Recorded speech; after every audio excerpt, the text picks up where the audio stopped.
आदरणीय सभापति जी, आपने वक्ताओं के लिए काफी सीमाएं बांधी है। मेरी कोशिश रहेगी उन सीमाओं का पालन करते हुए अपनी भावनाओं को अभिव्यक्त करूं। वैसे हमारे यहाँ विदाई समारंभ तो है ही है, जा रहे हैं साथी, लेकिन जैसे बंगाली में कहते हैं आमी आशी, या गुजराती में कहते हैं आवजो, कम अगेन। वैसे कहते तो बाय बाय, लेकिन कहते कम अगेन। तो एक प्रकार से हम तो यही चाहेंगे, कम अगेन, ताकि जैसा सभापति जी ने कहा कि इतने इतने अनुभव जिनके साथ जुड़े हुए हैं, पार्टम चार्टम तीनटम, इतने समय से, यानी एक बहुत बड़ी मात्रा में अनुभव का संपुट हमारे इन सभी महानुभावों के पास है। और कभी कभी ज्ञान से ज्यादा अनुभव की ताकत होती है। एकेडमिक नॉलेज की कभी कभी बहुत सीमाएं होती है, वो सेमिनार में काम आता है, लेकिन अनुभव से जो प्राप्त हुआ होता है उसमें समस्याओं के समाधान के लिए सरल उपाय होते हैं, उसमें नयापन के लिए अनुभव का मिश्रण होने के कारण गलतियां कम से कम होती हैं। और इस अर्थ में अनुभव का अपना एक बहुत बड़ा महत्व होता है। और जब ऐसे अनुभवी साथी सदन से जाते हैं तो बहुत बड़ी कमी सदन को होती है, राष्ट्र को होती है। आने वाली पीढ़ियों के लिए जो निर्णय होने वाले हैं उसमें कुछ कमी रह जाती है।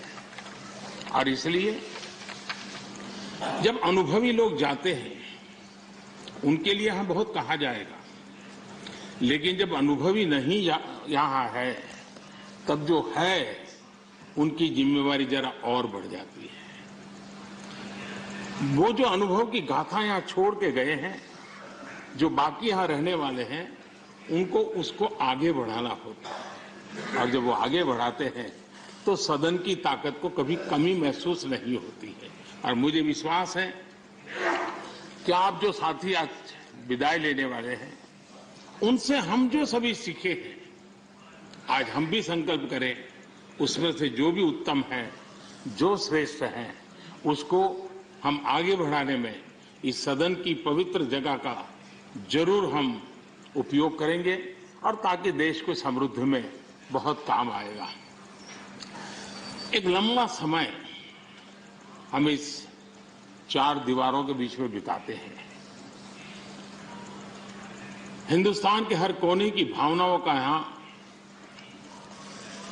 प्रतिबिंब, अभिव्यक्ति, वेदना, उमंग, सब कुछ यहां पर एक प्रवाह बहता रहता है। और उस प्रवाह को हम भी अनुभव करते रहते हैं। लेकिन कभी हमको लगता होगा कि मैंने इस सदन में बहुत कुछ कंट्रीब्यूट किया, बहुत सच्चाई है, लेकिन साथ साथ इस सदन ने भी हमारे जीवन में बहुत कुछ कंट्रीब्यूट किया। हम सदन को देकर के जाते हैं, उससे ज्यादा सदन से लेकर के जाते हैं, क्योंकि भारत की विविधताओं से भरी हुई सामाजिक व्यवस्थाओं से, अनेक प्रकार के उतार चढ़ाव वाली व्यवस्थाओं से निकली हुई चीजें, उसको हम प्रतिदिन अनुभव करते हैं सदन में।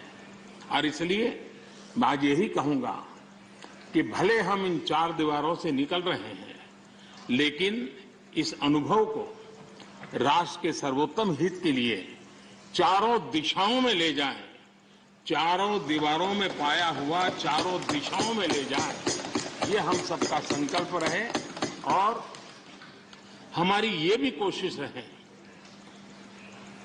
कि सदन में अपने कालखंड में जो महत्वपूर्ण चीजें हमने कंट्रीब्यूट की हैं, जिसने देश को शेप दिया, देश की दिशा को मोड़ा है।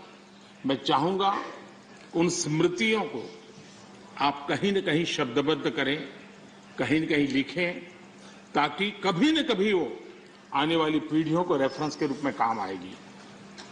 कहीं पर भी हम बैठे हो, यहां हो या वहां हो, लेकिन हर एक ने अपने तरीके से कुछ न कुछ ऐसा कंट्रीब्यूशन किया होगा जिसने देश को दिशा देने में बहुत बड़ी भूमिका अदा की। इसको अगर हम संग्रहित करेंगे, मैं समझता हूं कि ऐसा मूल्यवान खजाना हमारे पास काम आएगा जो आने वाले लोगों के लिए काम आ सकता है। यानी एक इंस्टीट्यूशनलाइज व्यवस्था के तहत उसका उपयोग हो सकता है। उसी प्रकार से मैं ये भी चाहूंगा, ये आजादी का अमृत महोत्सव है। आजादी के 75 साल हुए हैं। हमारे महापुरुषों ने देश के लिए बहुत कुछ दिया। अब देने की जिम्मेवारी हमारी है। हम यहां से उस भाव को लेकर के, क्योंकि अब थोड़ा समय ज्यादा होगा हमारे पास, जब यहां से जा रहे हैं तो सभापति जी का बंधन भी नहीं होगा, तो आप बड़े खुले मन से एक बड़े मंच पर जाकर के आजादी के अमृत महोत्सव के इस महामूल्य पर्व को माध्यम बना करके आने वाली पीढ़ियों को कैसे प्रेरित कर सकते हैं, उसमें अगर आपका योगदान रहेगा, मैं समझता हूं देश को बहुत बड़ी ताकत मिलेगी, बहुत बड़ा लाभ मिलेगा। मैं सभी साथियों को, मैं इंडिविजुअली उल्लेख नहीं कर रहा हूं, सभापति जी ने कहा है कि व्यक्तिगत मिले तो कह देना, तो मैं व्यक्तिगत जरूर कोशिश करूंगा। आप सबको अपनी अच्छी अच्छी बातें बताऊंगा। आपकी जो अच्छी बातें हैं उसको मैं जरूर नोटिस करता हूं। मैं फिर एक बार आप सबको बहुत बहुत शुभकामनाएं देता हूं। धन्यवाद। धन्यवाद प्रधानमंत्री जी।